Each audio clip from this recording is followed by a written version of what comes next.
Hello dear student, আজ আমরা দেখব বিরুদ্ধ অনুমানের সাহায্যে বচনের শর্তমূল্য নির্ণয় অথবা বিরুদ্ধ অনুমানের সত্য সারণীর যে ছকটি রয়েছে এই ছকটা আমাকে ভালো করে দেখতে হবে। ঠিক আছে, তো মনোযোগ সহকারে ক্লাসটি দেখবে। এর আগের ক্লাসগুলি যদি বা আগের ভিডিওগুলি যদি কেউ না দেখে থাকো তাহলে অবশ্যই দেখে নেবে। ঠিক আছে, সেমিস্টার 2-র জন্য তোমাদের দর্শন বিষয় থেকে আমি যে ক্লাসগুলি দিচ্ছি সেগুলো প্রত্যেকটি ক্লাসে কিন্তু ইম্পর্টেন্ট রয়েছে। অর্থাৎ ফিলোসফি তোমাকে যদি বুঝতে হয়, লজিক যদি পরীক্ষা হলে করতে হয়, তাহলে অবশ্যই ভালো করে ক্লাসগুলি শুরু থেকে দেখে আসবে। ওকে, এই অধ্যায় থেকে আজকে ক্লাস নাম্বার দেখবো আমরা 5 নম্বর ক্লাস। এর আগে 4টি ক্লাস হয়ে গেছে।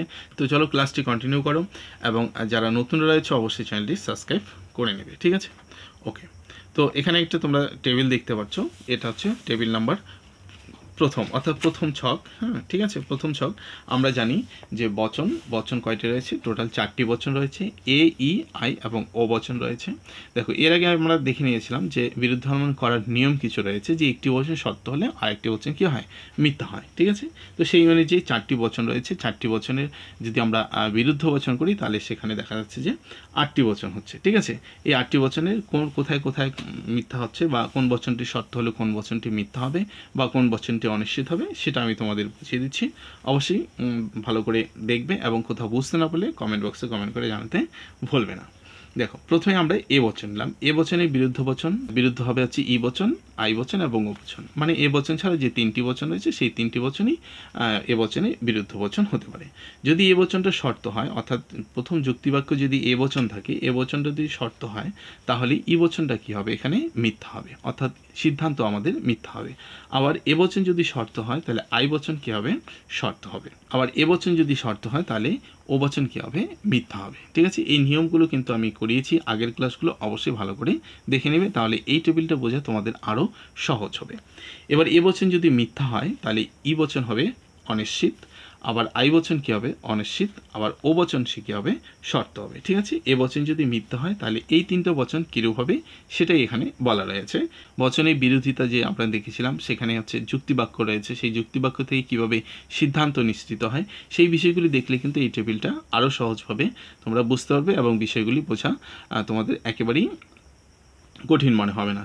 তো সুতরাং আগের ক্লাসগুলি কিন্তু অবশ্যই দেখে আসবে। ঠিক আছে, আমরা এ বচনের ক্ষেত্রে দেখলাম, এবার ই বচন দেখব। ই বচন যদি এখানে সত্য হয় অর্থাৎ ট্রু হয় তাহলে এ বচনটা কী হবে? মিথ্যা হবে। ক্রস করে দিতে পারি।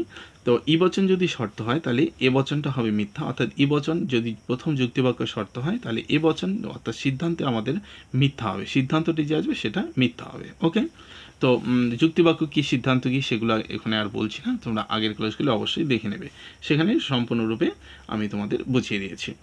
আচ্ছা, তারপরে ই বচন যদি শর্ত হয় তাহলে আই বচনটা কী হচ্ছে? মিথ্যা হবে। দেখো, এ বচনে মিথ্যা, আই বচনে মিথ্যা, কিন্তু ই বচন যদি শর্ত হয় তাহলে ও বচনটা কী হচ্ছে? শর্ত হয়। এখানে কেন শর্ত হবে বিষয়টি প্রথমেই রয়েছে, যে বচন করে যে নিয়মগুলো রয়েছে, এ বচনে সকল হয়, ই বচনে কোনো হয়, তাই না? নিয়ম রয়েছে, সেই নিয়ম অনুযায়ী কিন্তু এগুলো দেখা যাচ্ছে শর্ত মিথ্যা হচ্ছে। আবার ই বচন যদি মিথ্যা হয় তাহলে এ বচনটা হবে অনিশ্চিত, তাহলে আই বচন হবে এখানে শর্ত এবং ও বচনটা হবে অনিশ্চিত। ওকে, আই বচনের ক্ষেত্রে আমরা দেখব, আই বচন যদি শর্ত হয় তাহলে এ বচন হবে অনিশ্চিত, ই বচন হবে মিথ্যা এবং ও বচন হবে অনিশ্চিত। আই বচন যদি মিথ্যা হয় তাহলে এ বচন হবে মিথ্যা, ই বচন হবে শর্ত, এখানে তো আই বচন নিলাম, আর ও বচনটা হবে শর্ত।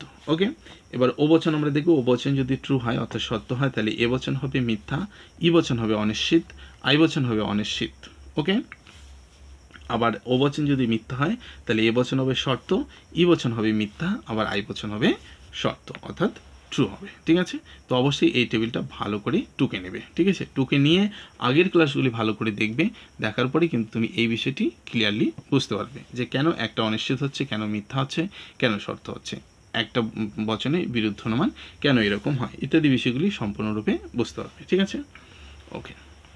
তো এখানে যেটা আমরা শর্ত অর্থাৎ ট্রু অর্থাৎ টি বলতে পারি, মিথ্যা যেখানে আমরা সত্য মিথ্যা বিষয়গুলি লিখলাম, মিথ্যা হচ্ছে ফলস অর্থাৎ এফ, আর অনিশ্চিত হচ্ছে আনসার্টেন্ট বা সংশয়াত্মক বলা যায়। ওই অনিশ্চিত সংশয়াত্মক বিষয়টি কিন্তু একই রকম রয়েছে, এটা হচ্ছে ডাউটফুল। সুতরাং এগুলো ফুল ফর্মগুলো আমি তোমাদের লিখে দিয়েছি, সুতরাং এগুলো নোট করতে পারো। ওকে, এই সত্য সারণী অর্থাৎ বিরুদ্ধনময় সত্য সারণী আরও একটি টেবিল রয়েছে, সেই টেবিলটা কিন্তু ইম্পর্টেন্ট। এই টেবিলটাই কিন্তু দেখে তোমাকে যে লজিকগুলো আসে, ছোটো ছোটো লজিকগুলো আসে, সেগুলো কিন্তু ঠিক করতে হবে। ঠিক আছে, তাহলে চলো আমরা দ্বিতীয় টেবিলটা দেখে নিই বা দ্বিতীয় ছকটি দেখে নিই বিরুদ্ধ অনুমানের সত্য সারণীর। বিরুদ্ধ অনুমানের সত্য সারণীর যে দ্বিতীয় ছকটি রয়েছে, এই ছকটিও আমরা 4টি বচন নিব, এ, ই, আই এবং ও বচন। আমরা জানি হচ্ছে এ বচন, এ বচনের যে এই ঘরটা আছে এটা হচ্ছে টি এফ ডি এফ, ই বচনে হচ্ছে এফ টি এফ ডি, আই বচনের ক্ষেত্রে হচ্ছে টি এফ টি ডি, ও বচনের ক্ষেত্রে এফ টি ডি টি। ঠিক আছে, এটা হচ্ছে এই যে টি দেওয়া আছে বড় হাতের টি, এটা হচ্ছে ট্রু, আর এটা হচ্ছে এফ যেখানে যেখানে দেওয়া আছে সেটা হচ্ছে ফলস, আর ডি যেখানে যেখানে দেওয়া আছে সেখানে হচ্ছে ডাউটফুল বা সংশয়াত্মক। ঠিক আছে, এই টেবিলটা মনে রাখবে তোমরা কিভাবে। দেখো টেবিলটার মধ্যে কি রয়েছে, এ, ই, আই এবং ও বচন রয়েছে। এই এ, ই, আই বচনে যে 4টি রয়েছে, চারটা লাইন রয়েছে, এটা মনে রাখবে 1 2 3 4। এদিক থেকে যদি হিসাব করে দেখি 1 2 3 4, অর্থাৎ 4টি বচনে 4টি ঘর রয়েছে। সুতরাং এটাকে মনে রাখার সহজ উপায় হচ্ছে, দেখো লক্ষ্য করো, এইখান থেকে যদি আমি ধরি তাহলে এইখান থেকে দেখো সব বড় হাতের এফ রয়েছে। ঠিক আছে, টেবিলটাকে মনে রাখার সহজ উপায়, হ্যাঁ, সবগুলো কী হচ্ছে বড় হাতের এফ রয়েছে। এদিক থেকে যদি আমি ধরি সবগুলো কিন্তু বড় হাতের কী রয়েছে, টি রয়েছে। তাহলে আমরা যদি এই ঘরটাকে পূরণ করি, অর্থাৎ দ্বিতীয় ছকে এ, ই, আই বচন লিখে আমরা এইভাবেই ঘরগুলোকে আগে তৈরি করব, তারপরে টি টি টি টি সব বড় হাতের টি দিব কোনাকুনি একদম শুরু থেকে শেষ পর্যন্ত।